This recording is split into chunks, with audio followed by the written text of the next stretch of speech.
शांति।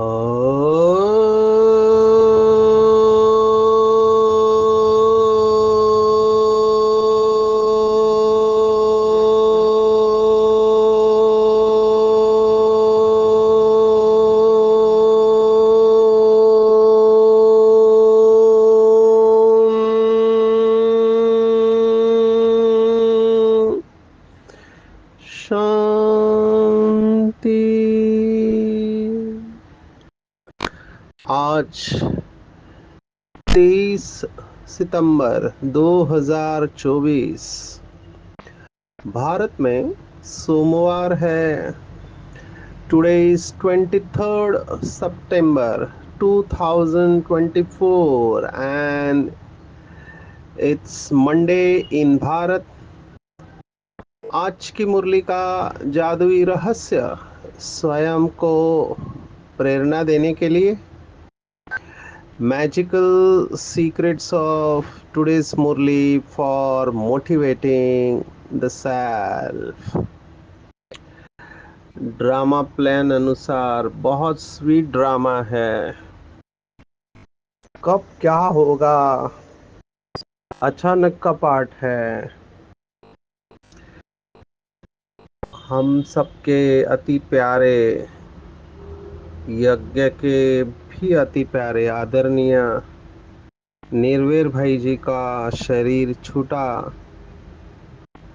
हमने सोचा नहीं था, हालांकि वो बीमार थे, लेकिन 2 बार बाईपास सर्जरी होने के बाद काफ़ी रिकवरी थी और बार बार लंग्स में पानी हो रहा था, तो डॉक्टर्स ने डिसीजन लिया, छोटा सा ऑपरेशन हुआ, फिर कॉम्प्लिकेशंस बढ़ते गए।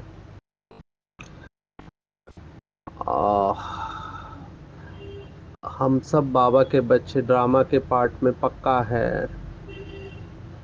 जो भी होता है ड्रामा में, उसमें बहुत कल्याण समाया हुआ रहता है। हम सबको अपना हिसाब किताब चुकत करके वापस जाना है, तो हम इस आत्मा के लिए विशेष योग करेंगे, इनको दिल से धन्यवाद देंगे। बहुत आत्माओं ने इनकी पालना ली है, उसमें से डॉक्टर सचिन भाई भी एक है। बहुत सारे अनुभव इनके साथ है। समय कम पड़ेगा। पहले आदरणीय निर्भय भाई जी पांडव भवन में रहते थे, तब हम उनके साथ रोज भोजन करते थे दोपहर को, क्योंकि हम भी ऊपर ही ग्लोबल हॉस्पिटल में थे और इन्होंने हमको दृष्टि भी दिया काफ़ी देर तक। इनसे पर्सनल बातें भी काफ़ी हुई है। तो इनकी दृष्टि और पावरफुल योग को हम भूल नहीं सकते हैं। पूरे यज्ञ में हमने एक आत्मा देखी, जिनको देखकर मुझे बाबा के महावाक्य याद आते हैं कि आत्मा जो मिसल चलती है, इतने रिलैक्स। हालांकि अंदर जिम्मेवारी तो होती ही थी।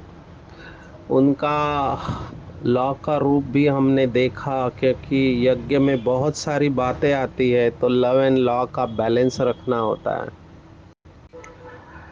तो ये बहुत मुश्किल होता है, बड़े जिम्मेवारी होते हुए अपने को हल्का रखना। तो बाबा जब सेवा के लिए निमित्त बनाता है, तो बाबा शक्ति भी उस अनुसार देता है। ये भी इनका विशेष पार्ट रहा। तो बहुत सारी यादें इनके साथ जुड़ी हुई है। और हमने ये 22 तारीख की मुरली चंडीगढ़ में ही रिकॉर्ड कर ली थी, और हम आए थे विशेष गवर्नर के प्रोग्राम के लिए, लेकिन ड्रामा बना बहुत सुंदर। तो हर कल्प में ये रिपीट होगा। हम आते हैं आज की मुरली के ऊपर। ये आज के मुरली के साथ जुड़ी हुई कई बातें हैं। फिर वो बाबा कहता है कि बाबा नंबरवार फूल अगर दे तो फंक हो जाए, माना बुरा मान लेंगे, इसलिए बाबा नंबरवार फूल देते नहीं है किसी को। हालांकि बाबा को हर एक आत्मा का आदि मध्य अंत पता है शिव बाबा को, लेकिन बाबा ने वैसे कुछ नहीं किया, गुप्त रखी है बहुत सारी बातें। आज बाबा ने इन बातों को टच किया है। बहुत सारी धारणा वाली मुरली है, तो बहुत गहराई से इसको समझना है। ऐसी धारणा वाली मुरली पे बहुत मनन चिंतन करके, जैसे बाबा ने आज कहा कि अपने अंदर की खामियां निकाल संपूर्ण बनने का पुरुषार्थ करना है। दो शब्द है हिंदी के, एक है खामियां माना कमजोरियां वीकनेस, और एक है खूबियां माना स्ट्रेंथ। तो खामियां और खूबियां हर एक में होती है। बाबा ने आज स्पष्ट कहा संपूर्ण कोई बना नहीं है। आज की पूरी मुरली अगर आप मुझे पूछो तो मैं एक दिव्य गुण को लेना चाहूंगा, वो है ऑनेस्टी माना ईमानदारी। ये तो भगवान ही जानता है कि बच्चे कितने ईमानदार है। हम किसी को जज नहीं कर रहे हैं, पर हमको सीखना चाहिए। मैनेजमेंट में ऐसी कहावत है कि सब गलतियां खुद नहीं करनी है, कुछ दूसरों की गलतियों से भी सीखना है। तो हमारे पास केस स्टडीज है कि लोग कहाँ पे गलती करते हैं, और इसका ऑनेस्टी के साथ बहुत गहरा कनेक्शन है। पहले भी हमने देखा, बाबा के शब्द है युक्ति युक्त चलो। अभी युक्ति युक्त कौन चल सकते हैं? तो जो योग युक्त है वही युक्ति युक्त चल सकते हैं। लेकिन अगर आप योग युक्त नहीं है और युक्ति युक्त चलने की कोशिश करेंगे तो झूठ हो जाता है। तो ये बहुत सेंसिटिव सब्जेक्ट है। हम कोशिश करेंगे इसके गहराई में जाने की, क्योंकि मुझे याद है बाबा ने तपस्या वर्ष में भी ऑनेस्टी को या ईमानदारी को याद किया था। बाबा ने कहा था, मुरली का टाइटल ही था, हर कर्म में ऑनेस्टी का प्रयोग करना ही तपस्वी बनना है। माना तपस्वी का लक्षण बताया बाबा ने, हर कर्म में ईमानदार होना चाहिए। माना बेईमानी का कोई भी काम नहीं करना चाहिए, झूठ नहीं होना चाहिए। अभी बाबा ने देखो आज कितना बड़ा लक्षण बताया कि ऑनेस्ट कौन है या ईमानदार फूल कौन सा है, जो कभी भी माया के वश नहीं होते हैं। ये बहुत इंपॉर्टेंट स्टेटमेंट है मेरे हिसाब से। इसको मैं इस तरह से लेता हूं कि कुछ लोग अंडर द इफेक्ट ऑफ माया, माया के प्रभाव में आकर बाबा के श्रीमत के साथ या दिव्य गुणों के साथ कॉम्प्रोमाइज कर लेते हैं। जैसे वकील लोग होते हैं, वो केस जीतने के लिए कोर्ट में सच्चाई के साथ छेड़छाड़ करते हैं। अंग्रेजी में कहते हैं they can bend the truth, सत्य को बदल सकते हैं। बाबा ने एक मुरली में कहा था, इसलिए काला और सफेद कोट पहनते हैं कि काले को सफेद, सफेद को काला कर सकते हैं। It is possible. एक बार अव्यक्त बाप दादा सभी विंग से मिल रहे थे, तो जूरिस्ट विंग से मिल रहे थे। जूरिस्ट विंग में हमारे एडवोकेट भाई भी होते हैं।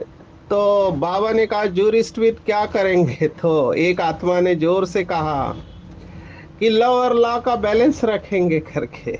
ये तो बहुत अच्छी बात थी। बाबा का ह्यूमर उसमें आया। बाबा ने कहा वैसे भी वकील बोलने में होशियार होते हैं। तो बाबा के महावाक्यों को बहुत गहराई से स्टडी करेंगे। आज चिन्मयानंद की बात आई है और इसका ईमानदारी के साथ बहुत गहरा कनेक्शन है। मेरे पास स्टोरी है जो मैं सुनाने वाला हूँ, तो हम ध्यान से इनको समझेंगे। आज बाबा ने कहा ये जो ऑनेस्ट होते हैं वो लास्ट में आते भी फास्ट जाने का पुरुषार्थ करते हैं, वो पुराने से भी आगे जाने का लक्ष्य रखते हैं, अपने अवगुणों को निकालने के पुरुषार्थ में रहते हैं और दूसरों के अवगुणों को नहीं देखते। ये जो लास्ट वाक्य है, दूसरों के अवगुणों को नहीं देखते, ये बहुत इंपॉर्टेंट है। क्योंकि मेरे पास जो डिस्टर्ब हुई आत्मा है इधर से ही डिस्टर्ब हुई। क्या हुआ, जो ईमानदार होते हैं वो सोचते हैं जैसे हम ईमानदार हैं तो दूसरों को भी वैसे ही होना चाहिए। एक आत्मा ऐसे ही डिस्टर्ब होके यहाँ पर आई हमारे पास, और मुझे कहने लगी कि बाबा इतनी ऊंची बातें बताता है तो फिर ये लोग ऐसा क्यों करते हैं। मैंने उस आत्मा को समझाने का कोशिश किया कि बाबा के बच्चे नंबरवार है और सभी राजा नहीं बनने वाले हैं। तो जिसके अंदर जितनी सच्चाई की ताकत होती है, पवित्रता की ताकत होती है, ऑनेस्टी होती है, उतना वो चलेगा। बाकी लोग तो गलती करेंगे। तो उसे वो सहन नहीं हुआ, तो कहता है इन्हीं के साथ रहना है। तो अभी मैं क्या बताऊं, मैंने उसको समझाया आप बाबा को देखो। इसलिए बाबा की श्रीमत हमको भूलना नहीं चाहिए। बाबा की स्पष्ट श्रीमत है, see father and follow father, do not see brother and sister. इसको डबल ट्रिपल अंडरलाइन करो। मैंने उस आत्मा को ऐसे समझाया कि आप शाकाहारी हो, तो आप अगर जंगल में आपके सामने शेर आया तो आप शेर को कहते हो मैं शाकाहारी हूं, तुम मुझे खा नहीं सकते। ये तो हो नहीं सकता, क्योंकि शेर का स्वभाव है मांसाहारी। ऐसे ही जो आत्माओं के अंदर ताकत नहीं है वो तो श्रीमत पर नहीं चलेंगे, तो वो गलतियां करेंगे। आप अपनी अवस्था को क्यों खराब कर रहे हैं और आप बाबा का हाथ क्यों छोड़ रहे हैं। आपको तो मुरली से मतलब है। तो वो आत्मा अभी आना बंद कर दिया। हालांकि बहुत इंटेलिजेंट है वो, अभी उपनिषदों का स्टडी कर रही है आत्मा, और बहुत इंटेलिजेंट। माना अमृत वेला इतना पावरफुल, शास्त्रों का ज्ञान इतना अच्छा, लेकिन ये जो ईमानदारी की बात है उसके ऊपर ही मैं आ रहा था। अभी मुझे ऐसे चार्टर्ड अकाउंटेंट वाले भी मिलते हैं। अभी अकाउंट में बहुत सारी बातें होती है। यज्ञ का अकाउंट, हम सब दिल से आदरणीय रमेश भाई जी को बहुत दुआएं देते हैं, क्योंकि उन्होंने सिस्टम को ऐसा सेट करके रखा है।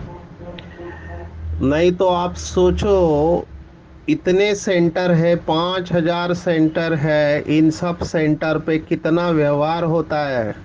और आजकल तो ऑटोमेटेड सिस्टम है, और पैसे का व्यवहार जहाँ होता है वहाँ ईमानदारी इज नंबर वन वैल्यू। क्योंकि हम चारों तरफ गिरावट देख रहे हैं धन के मामले में, बहुत गिरावट है। ऐसे समय पर ब्रह्मा कुमारी संस्था अपना ऑडिट करके इतना मेंटेन करना, मैं सोच सोच के कभी मेरे रोंगटे खड़े हो जाते हैं। ये कैसे चलता है, कैसे मैनेज हो रहा है। अभी मुझे ये प्रश्न पूछा कि यहाँ सब ऑनेस्ट है क्या। मैंने कहा तुमको क्या फर्क पड़ता है, तुम अपना पुरुषार्थ करो। अभी वो आत्मा का यही कहना था कि इतना सब धन आता है, हम कैसे समझे कि ऑनेस्टी से प्रयोग हो रहा है। अभी देखो ये प्रश्न कौन पूछ रहे हैं, जो पीछे आने वाले पढ़े लिखे लोग और ऑनेस्ट लोग हैं। मैंने कहा ये मुरली को ध्यान में रखो, इसलिए मैं कह रहा हूँ ये मुरली को जेरॉक्स करके बड़ा होके उनको दिखा दो। हम बाबा के लिए यहाँ पर आए हैं, और बाबा ने स्पष्ट बताया कि बाबा के बच्चे नंबरवार है। तो इसलिए ये वाक्य बहुत इंपॉर्टेंट है कि दूसरों के अवगुणों को नहीं देखो। बाबा बैठा हुआ है, जिसको भगवान के ऊपर निश्चय है वो कभी भी डिस्टर्ब नहीं होगा। अभी वो भाई जो डिस्टर्ब हुआ वो चिन्मयानंद के पास जा रहा है, उनके आश्रम में, क्योंकि उनको लगता है कि ये सन्यासी लोग काफी ईमानदारी से चलते हैं। मैंने कहा कलयुग का अंतिम समय है, सब जगह पे आपको ऐसे लोग मिलेंगे। आप कहीं पर भी जाओ, नंबरवार तो ये भी होते हैं।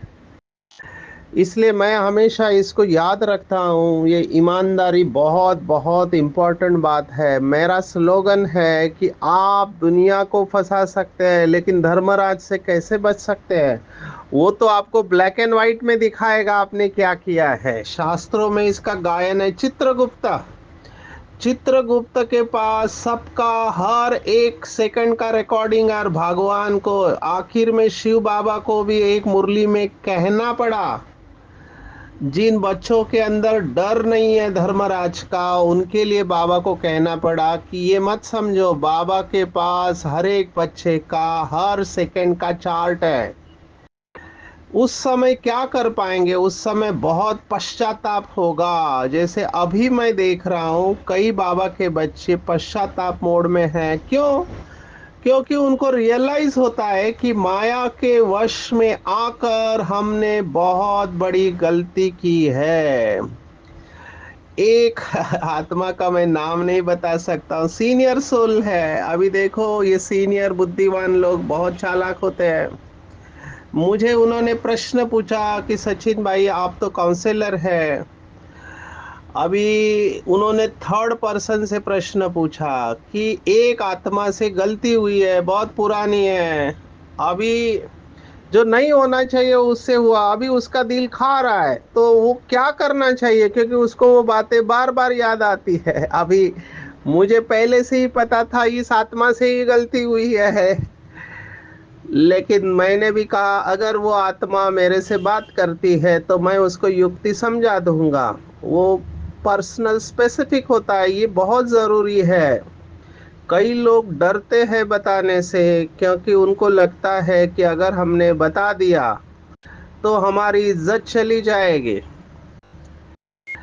तो ये फैक्ट है, बात भी ठीक है, इसलिए बाबा ने तरीका बताया। अगर गलती हो जाती है तो बाबा को खत लिख दो, और बाबा के खत जो लेटर बॉक्स होता है उसमें डाल दो। ये बहुत अच्छा तरीका है, आप हल्के हो जाएंगे। केवल बोलने से जाता नहीं, लिखने से और पक्का होता है। और अगर वो बार बार आता है, बार बार लिख के बाबा के पास डालो, तो आप हल्के क्यों होंगे? क्योंकि जो बाद में जजमेंट देने वाला है, क्रिश्चियनिटी में कहते हैं जजमेंट डे, मतलब लास्ट दिन पर, विनाश के पहले आपके बारे में जजमेंट दिया जाएगा कि आप राइट थे, रॉन्ग थे, कितने समय पर।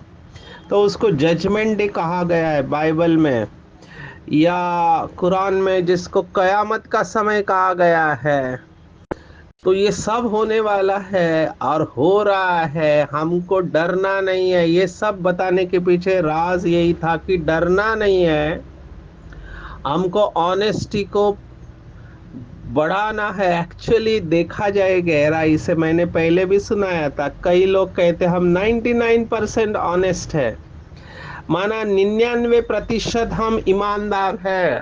अगर कोई व्यक्ति 1% डिसऑनेस्ट है और 99% वो ऑनेस्ट है, ईमानदार है, तो भी वो डिसऑनेस्ट की कैटेगरी में आएगा। क्यों? क्योंकि शिव बाबा की श्रीमत है, कख का चोर सो लख का चोर। कोई कहते हैं मुझे इतना सा तो हो गया, इतना सा तो हो गया। बाबा ने कहा इतना सा भी नहीं चलेगा, क्योंकि सफेद चीज के ऊपर ये काला दाग है। तो ये ऑनेस्टी के ऊपर चिंतन करेंगे। बाबा ने आज स्पष्ट कहा है, ऑनेस्ट कभी भी माया के वश नहीं होते, माया के खिटपिट में आते ही नहीं है। विशेष आज मैं और एक धारणा की पॉइंट बताना चाहूंगा, जो आज बाबा ने बताया है, मुझे ये बहुत इंपॉर्टेंट लगती है। किसी से भी ईर्ष्या आदि नहीं करनी है, ये भी बहुत बड़ा विघ्न है यज्ञ में, बहुत बड़ा विघ्न है। हर जगह पे मैं जाता हूँ, ईर्ष्या वाले लोग मुझे मिलते हैं, और वो एक्सेप्ट भी करते हैं उसमें से कई कि हमको ईर्ष्या होती है। दूसरा अगर आगे जाता है तो हमको ईर्ष्या होती है। कुछ लोग कहते हैं, कुछ लोग बताते नहीं है, लेकिन अंदर ही अंदर जलते रहते हैं, अंदर ही अंदर जलते रहते हैं, क्योंकि उनसे सहन नहीं होता है कि कोई हमसे आगे जाए। तो दो बातें करेंगे, एक वो सामने वाले की बदनामी करते हैं जो आगे जा रहा है, उसकी कमी कमजोरियों को बड़ा चढ़ा कर सुनाएंगे। एक तो ये करेंगे, या फिर उसको, उसके जितने भी चांस उसको मिल रहे हैं उसमें विघ्न उत्पन्न करेंगे। तो ये कभी नहीं करना चाहिए। इससे आप अपना चार्ट खराब कर रहे हैं। अपने को अंदर से भरपूर करेंगे, अपने को अप्रिशिएट करेंगे कि मैं यूनिक आत्मा हूँ। हर एक की ड्रामा में विशेष पार्ट है। आप किसी का भाग्य न बना सकते हैं न बिगाड़ सकते हैं। वो आत्मा खुद बनाएगी या बिगाड़ेगी। आप शुभ भावना नहीं छोड़ना। और अगर कोई आगे जा रहा है, इसका मतलब ये बिल्कुल नहीं कि आप पीछे रह रहे हैं। ये दिमाग में बहुत अच्छी तरह से फिट करना। जिसने ईर्ष्या को जीत लिया वो बहुत आगे जाएगा। हमको सबसे दुआएं लेते हुए आगे बढ़ना है। किसी भी प्रकार की हिंसा नहीं करनी है और अहंकार तो रखना ही नहीं है। योगियों का सबसे बड़ा शत्रु अहंकार। तो इसके ऊपर और स्लोगन के साथ मैं इसको कनेक्ट करूंगा। आज का स्लोगन भी बहुत गहरा है। जो उदार चित्त विशाल दिल होते हैं वही एकता की नींव है। बार बार हम देख रहे हैं हमारी विजय यूनिटी में है। कई लोग आजकल कलयुग के एंड में तोड़ने में विश्वास रखते हैं।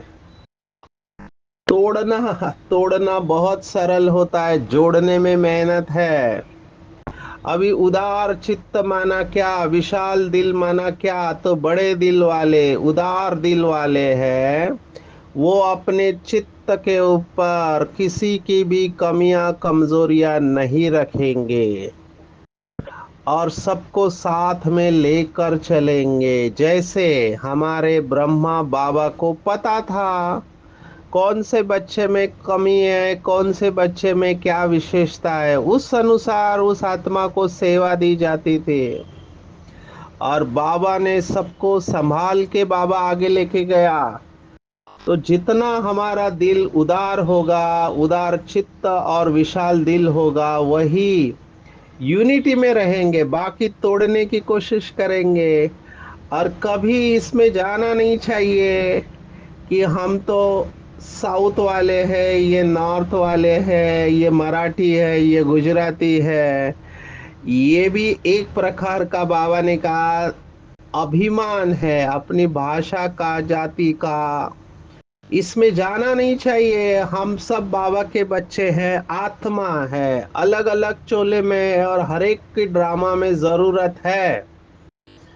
हम किसी को भी कम नहीं समझे और अपने को ज्यादा नहीं समझे। कोई कम नहीं है, कोई ज्यादा नहीं है। अगर आप बेहद के ड्रामा को देखो तो हर एक आत्मा अपनी जगह पर फिक्स है। ये बात मुझे बहुत स्टेबल रखती है। अगर बेहद के ड्रामा को देखो तो हर एक आत्मा अपने जगह पर एक्यूरेट है। तो कभी किसी को अंडर एस्टिमेट नहीं करना और खुद को ओवर एस्टिमेट नहीं करना है। आज बाबा ने कहा अंदर में बाबा बाबा चलता रहे तो अपार खुशी रहेगी। और बाबा हमें कुबेर के खजाने के मालिक बनाएंगे। आज शास्त्रों की बहुत सारी कहानियां आई है। एक तो कुबेर को याद किया, फिर दुर्वासा को याद किया है, और अल्लाह अवल दीन, ये सब कहानियां आज आई हुई है। खुदा दोस्त की कहानी भी आई है। बहुत रिपीटिशन है इसलिए मैं नहीं जाता हूँ, पर इम्पोर्टेंट बात जरूर बताऊंगा। इम्पोर्टेंट बात है कि या बाबा ने कहा था, बाबा के महावाक्य ही मैं सुनाऊंगा। कई बार ये मुरलियां पढ़ पढ़ के बुद्धि में छप जाती है। बाबा ने कहा या तो बुद्धि में बातें है या बाबा है। जहां बातें है वहां बाबा रह नहीं सकता। जहां बाबा है वहां बातें नहीं। जैसे शास्त्रवादियों ने कहा या कबीर ने कहा कि जब मैं है तो हरि नाही और जब हरि है तो मैं नाही। एक म्यान में दो तलवार कैसे रह सकती है? तो बातों को जगह नहीं दो, ये बहुत एनर्जी को वेस्ट करती है। परमत, पर चिंतन, पर दर्शन। कई लोगों के इतने कड़े संस्कार होते हैं, ईर्ष्या के संस्कार, दूसरों को देखने के संस्कार, ये बहुत नुकसान करते हैं। खुद का भी नुकसान करेंगे और यज्ञ का भी नुकसान करेंगे। दिल बड़ा रखो, मैं बार बार कह रहा हूँ। छोटा बाबा सॉरी बड़ा बाबा छोटे दिल में रह नहीं सकता। बड़े बाबा को दिल भी बड़ा चाहिए। आप सोचते हो मैं छोटा दिल रखूं, विशाल दिल नहीं रखूं और बाबा के साथ योग लगाओ, असंभव है, नहीं हो सकता। आप दिखावा कर सकते हैं कि आप अच्छे योगी है, जिसको बाबा ने मुरली में कहा था कि बाहर से गाता रहेगा अंदर से खाता रहेगा। बाबा तो सूक्ष्म बातों के ऊपर अटेंशन खिंचवा रहा है। बाहर से गाता रहेगा अंदर से खाता रहेगा, ये नहीं चल सकता लंबे समय तक। इसलिए ऑनेस्टी की बहुत गहराई में जाना है। मैं आज थोड़ा चिन्मयानंद का कहूंगा। इनकी भगवत गीता है। सन्यासियों को आज बाबा ने 2 बार कहा कि ये लोग भगवत गीता सुनाते हैं तो क्या इनको कहे। श्री कृष्ण ने कहा मामे कम याद करो, तो क्या आप श्री कृष्ण को याद करते हैं? तो बाबा ने कहा अगर ये प्रश्न पूछेंगे उनको गुस्सा आएगा, क्योंकि वो तो ब्रह्म में लीन होने की बात कहते, माना वो भगवत गीता को फॉलो नहीं कर रहे हैं। क्योंकि भगवत गीता वर्तमान समय वो श्री कृष्ण को भगवान कहते हैं। अभी देखो क्या गड़बड़ है। एक संस्था है वो पूरे विश्व में उनके ब्रांचेस है, बार बार कहते हैं श्री कृष्ण ही भगवान है, श्री कृष्ण ही भगवान है। बाबा ने स्पष्ट कहा इस बात के वजह से बहुत नुकसान हुआ है। ये सबसे बड़ी भूल है कि बच्चे को भगवान कह दिया। अभी श्री कृष्ण भगवान कौन मानेगा? तो केवल हिंदू मानेंगे। पर बाकी धर्म वाले क्रिश्चियन हैं या इस्लाम वाले, वो श्री कृष्ण को कैसे भगवान मानेंगे? तो भगवान निराकार है जो सभी धर्मों में इसको स्वीकार किया है। इसलिए वही बात बिल्कुल प्रैक्टिकल है। कोई बुद्धिजीवी होगा वो भी भगवत गीता को अगर अच्छी तरह से पढ़ेगा तो उसको भी पता चलेगा कि परमात्मा को निराकारी होना चाहिए, ज्योति स्वरूप। अल्लाह एक नूर है, गॉड इज लाइट। और भगवत गीता का श्लोक है अनो अनियासम, माना अनु से भी सूक्ष्म परमात्मा है। अभी ये तीनों शास्त्र एक ही बात कह रहे हैं। इसलिए श्री कृष्ण भगवान हो नहीं सकता, उसको लॉर्ड कह सकते हैं। अभी लॉर्ड किसको कहते हैं? तो लॉर्ड माना जो बड़े आदमी होते हैं उसको लॉर्ड कहते हैं। तो ये बात आज बाबा ने कहा कि लॉर्ड कृष्णा कहते हैं, लेकिन शिव को तो बाबा कहते हैं, श्री कृष्ण को बाबा कह नहीं सकते हैं और शोभता भी नहीं है। और सबकी बुद्धि एक जैसे हो ये भी पॉसिबल नहीं है, तो सब नारायण बन जाएंगे। बाबा ने कहा ऐसा हो नहीं सकता। आते हैं आज के बहुत इम्पोर्टेंट वरदान के ऊपर। बाबा ने बहुत बार कहा कि खुद को बच्चा समझेंगे तो माया से बचे रहेंगे। आज बाबा ने कहा बच्चा बनना अर्थात अधिकार लेना। जैसे कोई बच्चा बड़े परिवार में जन्म लेता है तो कहते हैं कि वारिस आ गया, राजा के घर में कहते हैं वारिस आ गया। तो जैसे ही हमने परमात्मा को अपना पिता बना लिया और हम उसके बच्चे हैं, तो बच्चा बनना अर्थात अधिकार लेना। और ये अधिकार का नशा बहुत इंपॉर्टेंट है। जिसको ये नशा रहता है वो सदा निश्चिंत रहेंगे। तो नशा और निश्चिंत और निश्चित अवस्था, ये 3 शब्द है हिंदी के। नशा में रहेंगे तो खुशी में रहेंगे, तो सदा निश्चिंत रहेंगे, चिंता समाप्त।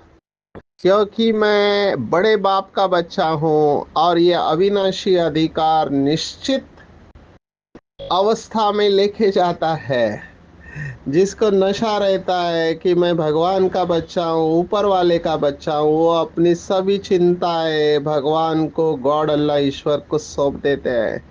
जैसे छोटे बच्चे होते हैं, उनको कोई डराता है तो भागते हुए वो मम्मी पापा की गोदी में जाते हैं और फिर बोलते हैं अभी आके दिखाओ। तो छोटा बच्चा माँ बाप की गोद में सुरक्षित महसूस करता है, क्योंकि माँ बाप उसकी सभी जिम्मेवारियां उठा लेते हैं। ऐसे ही बाबा ने कहा अपनी सर्व जिम्मेवारियां बाप के हवाले कर दो तो चिंताओं से मुक्त हो जाएंगे। चिंता उसी को रहती है जो सब कुछ खुद करने को जाते हैं। खुद करने को जाओ नहीं।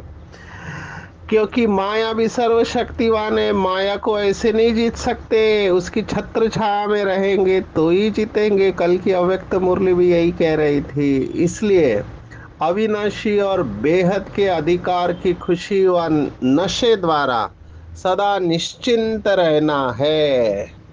मुझे वो वाक्य गीत बहुत अच्छा लगता है कि निश्चय ने निश्चिंत किया, निश्चित विजय हमारी। तो तीन नी है, निश्चय, निश्चिंत और निश्चित विजयी। ये तीनों शब्द कनेक्टेड है। आज की पूरी मुरली में अगर आप मुझे कहो तो मैं कहूँगा सभी सवालों का एक ही जवाब, अंदर में बाबा बाबा चलता रहे तो खुशी रहेगी। जहाँ बाबा है वहाँ बातें नहीं, जहाँ बाप है वहाँ पाप नहीं।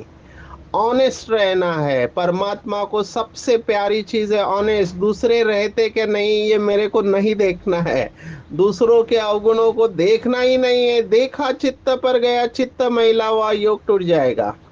इसलिए लास्ट सो फास्ट जाने का पुरुषार्थ करना है, पुरानी से भी आगे जाने का लक्ष्य रखना है, अपने अवगुणों को निकालना है, दूसरों को नहीं देखना है दूसरे ऑनेस्ट है या नहीं। मुझे खुद को देखना है और बेहद के अधिकार में रहना है कि मैं बड़े बाप का बड़ा बच्चा हूँ, बड़े दिल वाला हूँ। तो निश्चिंत हो जाएंगे। अपनी सभी जिम्मेवारियां बाप को दे दो तो निश्चिंत हो जाएंगे। किसी से भी ईर्ष्या नहीं करना है, खामियां निकाल कर संपूर्ण बनने का पुरुषार्थ करना है। अच्छा, ओम शांति।